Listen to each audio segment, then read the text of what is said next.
All right, you ready to set up your own private equity fund but don't know where to start? By the end of this video, you'll know exactly how to get started. Okay, so first, what is a private equity fund?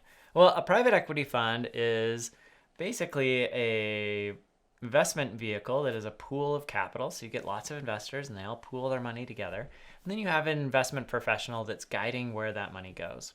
Generally, private equity funds, when we talk about private equity, usually most people relate that to leverage buyout private equity, but it doesn't necessarily have to be. It could be a growth equity investor or even a venture capital fund as a type of private equity investor. But essentially, that investment professional will identify investments that he or she wants to make. They'll call up their investors that have made commitments to the fund and say, hey, remember how you committed to invest in this fund? Well, hey, I need your money. In fact, I'm an investor in a fund, and I just got a call a couple weeks ago saying, hey, we're doing a capital call. We need X% of the amount of money you committed. So in that case, I committed to the fund that I was going to invest a certain amount of money, let's say like $1 million. Then they call me up and say, hey, remember how you committed that $1 million? Well, I need 5% of it. So I would take 5% of my cash, right? Maybe I'd have to liquidate some other assets or whatever, but I would take 5% of that, so 50 grand, and I wire that over. They then take that 50 grand and they combine it with a bunch of other money from all the other investors, which might end up being worth several $1,000,000, and then they will then invest in that company. Hopefully that company does well and performs well, and when it gets acquired or goes public, they take that return and then they distribute it back out to all the investors like myself who are LPs. So that's generally how these funds are structured. The way that the investment professional makes money is by charging fees on both the profits that they help generate through their investments as well as what's called management fees. Now, management fees are usually about 2%. They vary between 2 and 3%, but usually 2% of the assets of the fund. So if you have a $100 million fund, you're going to pay roughly $2 million in fees. Or if you're the investment professional, you're going to get paid $2 million through your management fees every year. And that's supposed to cover your salary, your overhead, your office space, your travel. And that basically covers all those different expenses related to running a fund. The management fee, though, ultimately has to be paid back before you receive the other way you make money, which is through carried interest. And carried interest is that percentage of the profits. So usually it's about 20%. It can go as high as 30%. Honestly, it can go wherever you negotiate it with your investors. But generally, market is about 20%. So what that means is if I take my $100 million fund and I turn it into $300 million, I've generated $200 million of profit. I'm going to get 20% of that as the investment professional, or $40 million. And that's really where private equity investors make the bulk of their money. $40 million sounds great, but it gets even better if you, let's say you manage $1 billion fund. All of a sudden, that's not $40 million, that's $400 million going back to these investors. And sometimes these investors, these groups aren't very big. It could only be like, total staff of like 10 to 15 people managing $1 billion in assets and pulling in 400 million. And then of course the bulk of that flows to the very top, right? So anyways, there's clearly like a lot of potential money to be made in the sector if you can pull it off. The flip side though is that it's hard to pull it off. It's hard to raise a private equity fund, especially if you have no track record. And the reason for that is because as a private equity investor, you got to go out and sell something that's really hard to sell. You basically go to investors and you say, hey, give me your money for 10 years and I will invest it in a bunch of stuff.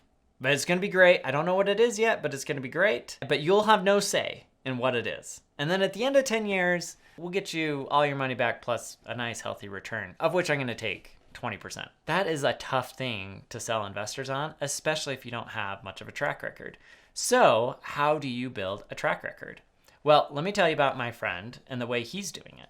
So he recently left a firm, largely because he wanted to grow and get to the top of the firm, and there just frankly wasn't room for him at the top. And like I said earlier, that $400 million of potential profit goes to the top, right? So if you have like 10 people working at the firm, there might be like 3 to 5 of them that are actually partners, and they're splitting up that money, and everybody else is getting like maybe a little bit, if anything at all.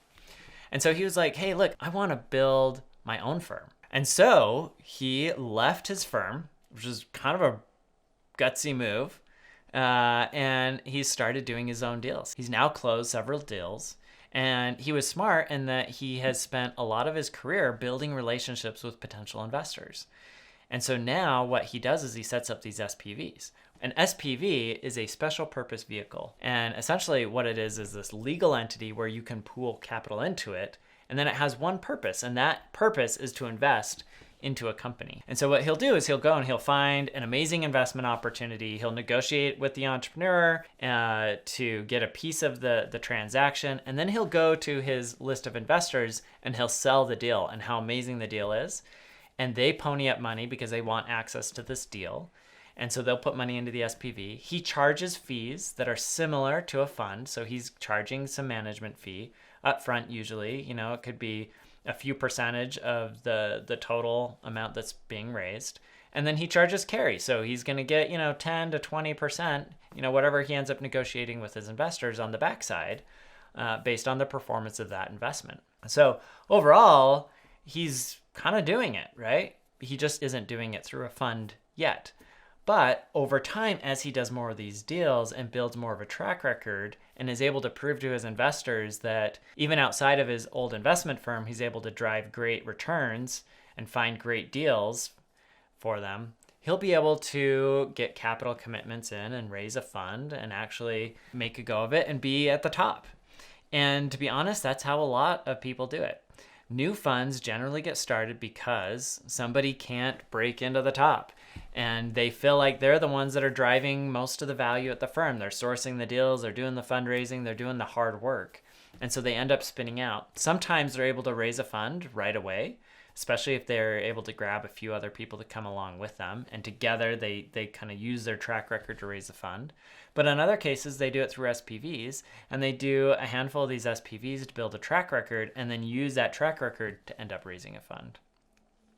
That's probably the most common way in which it gets done today. And the benefit there is that you don't have to sell yourself. You just have to sell the deal. You just have to find a good deal. And if you're willing to hustle, and you're willing to network, and you're willing to put yourself out there, and you're willing to do the things to learn what it takes to identify a good deal and do the due diligence and support those companies, all of which are like very doable things, then you can end up raising your own private equity fund. But let me just wrap up with this question. Is it worth it? Clearly, if you can build a firm that has $1 billion and turn that into $3 billion and $400 million worth of carry, then yeah, it's probably worth it, right? That's a pretty good payday. Even if you have to split that 5 ways, that's a pretty good day. But here's the other thing. If you are entrepreneurial, like I am, I love it. Like I get up excited to go to work every single day. I get to work with brilliant entrepreneurs and be a small part of their success. I get to learn about all kinds of new industries, new business models, meet new people, new perspectives on the world. I just love it. And if you're somebody that's intellectually curious, then this can be a really fun place to work. It's also great if you're somebody that likes problem solving, because invariably there are tons of problems and you get to roll up your sleeve and try to find solutions. It's also a great place if you love networking and you love people. I would say I love people, but I don't love networking. But look, if I can do it, anybody can do it. And there are a lot of ways to be a great networker and to build relationships with people. Ultimately, I believe that like venture capital and private equity can be an incredibly fulfilling career. It's not easy. And, there are very few that are able to pull it off. But those that are willing to put in the time, the effort, the hustle, willing to take the risk, right? To leave to burn the bridges and burn the ships and move forward, oftentimes are able to see massive success. If this topic is interesting to you, be sure to check out my other video on how to start a private equity fund with no money, where I dive in a little bit deeper into some of the aspects of building a private equity firm and how to do that with even less resources than my buddy did when he left his firm. Thanks.